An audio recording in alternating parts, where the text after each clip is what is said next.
Hello again everyone, I am Wild Tom and I'm inviting you back for another look at the wonders I took, whilst away from the channel. So come on, dive in with me. This is the Wonder About Nature catch-ups.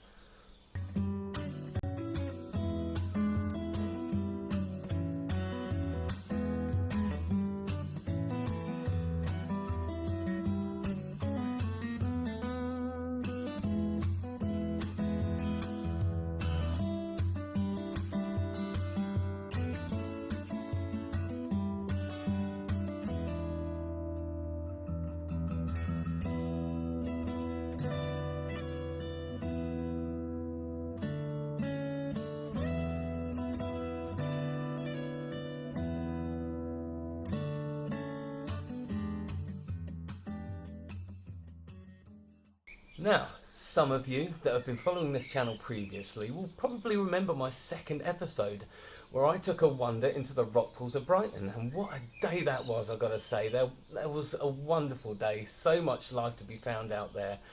But of course, that life and those wonders that I was able to show you were just a fraction of all the wonderful creatures that can be found out there. So naturally, not before long, me being me, I had to return to that area. But this time there was a difference.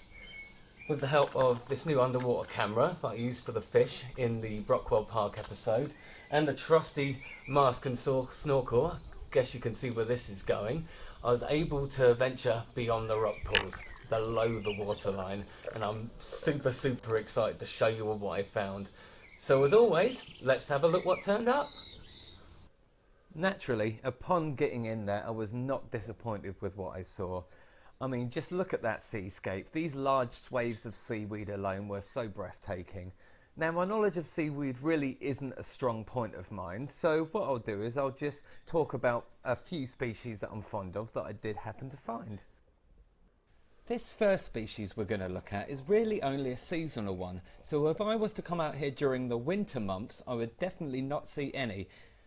Of course, as it is a marine species, as a rule of thumb, it has quite a few names. Dead man's rope, mermaid's tresses, cat's gut, not sure where that one came from, but it's more commonly known as sea lace. Now, I guess what I really find appealing about this one is it really has quite an otherworldly look, especially with those clear follicle-like hairs which run up its length.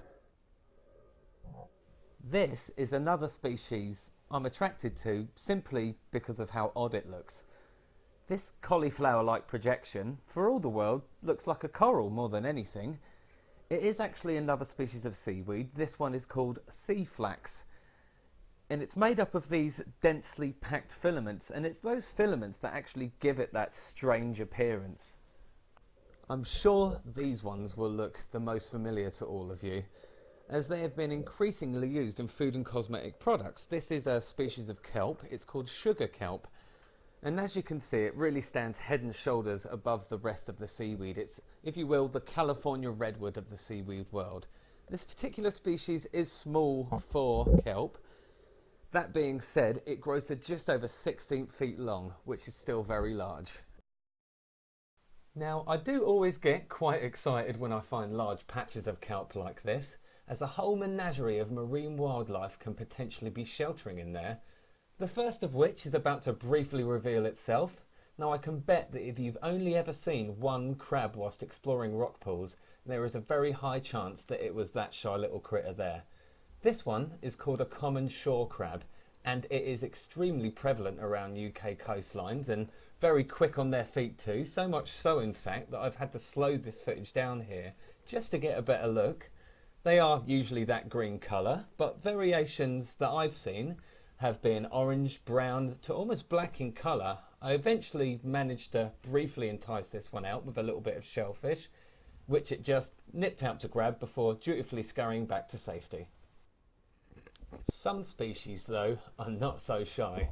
This is our old friend the velvet swimming crab, who was more than happy to defend his patch. As a final warning, it also gave my camera a bit of a whack there, just for good measure. But crabs, being the voracious opportunists they are, will happily take any dead flesh that it comes across. So this small piece of shellfish that I offered it was certainly no exception. These guys will literally take anything that's too slow to get away from those crushing pincers. Actually had one of these in an aquarium once with several other mussels, and I believe in that first night it cracked open and ate about half of those. They are certainly not fussy eaters. This one you really only ever see in rock pools during the spring and summer months. They will generally spend the rest of the year in deeper waters. This gnarly looking creature is the European spider crab, and one really special thing about these guys is their unique method of camouflaging themselves. Those bits of seaweed are not stuck to it by accident. They have actually been filmed strategically placing these pieces on themselves, which subsequently does grow and provide absolutely brilliant camouflage.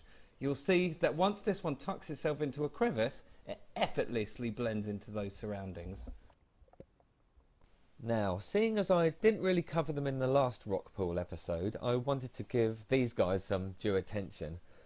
Without a doubt, actually, the most common creature in any rock pool, and in some ways one of the most important. These busy little things are common shrimp, and the thing that makes them so important is that they will feed on pretty much anything that falls to the sea floor.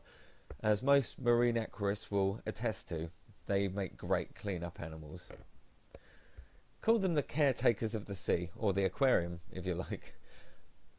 I honestly could watch them for ages. They are incredibly industrious, aren't they? They seem to spend their whole lives looking for food, the way they pick around in the sand like that. But there is lots more to see, and we're going to move on to the fish next. But before we do that, I wanted us to look at one more invertebrate.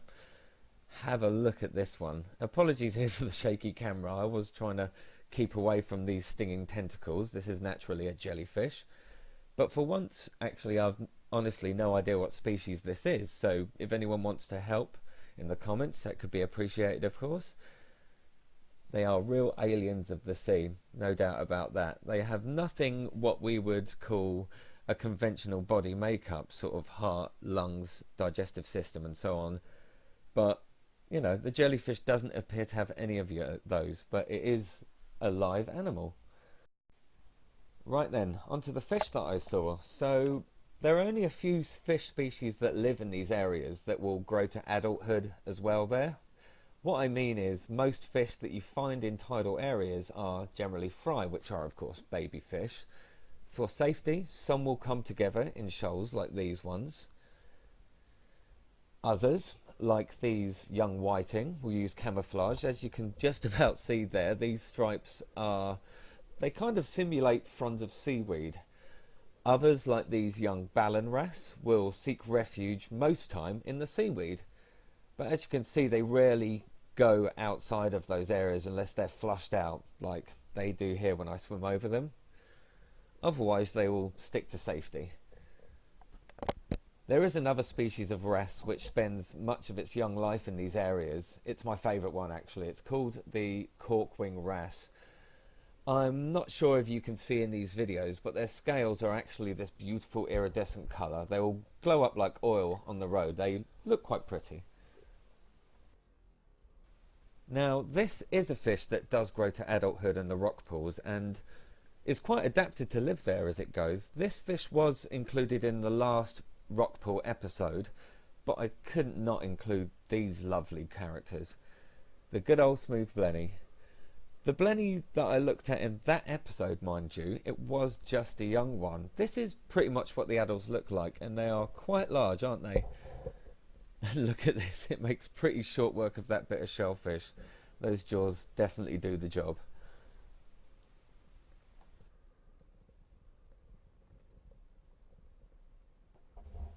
I just had to save the best for last. This is quite a surprise when I found this. Wait until you guys see this. This absolute beauty is a greater pipefish. And as you can see by its face, it is a relative of the seahorse. For me, they look all the world like a seahorse that's been on one of those medieval rack torture devices. It is the same as a seahorse in how it eats as well, crustaceans mostly. And also, it's the male that carries and gives birth to the young, like a seahorse again. This was my first time ever seeing this one. I'd seen the smaller relatives of the species, the worm pipefish, but I'd never ever seen one of these. Very hard to spot, in fact. As it goes, I was going back through some of the footage, and you can see when we stop it there is actually one there, and I totally missed it.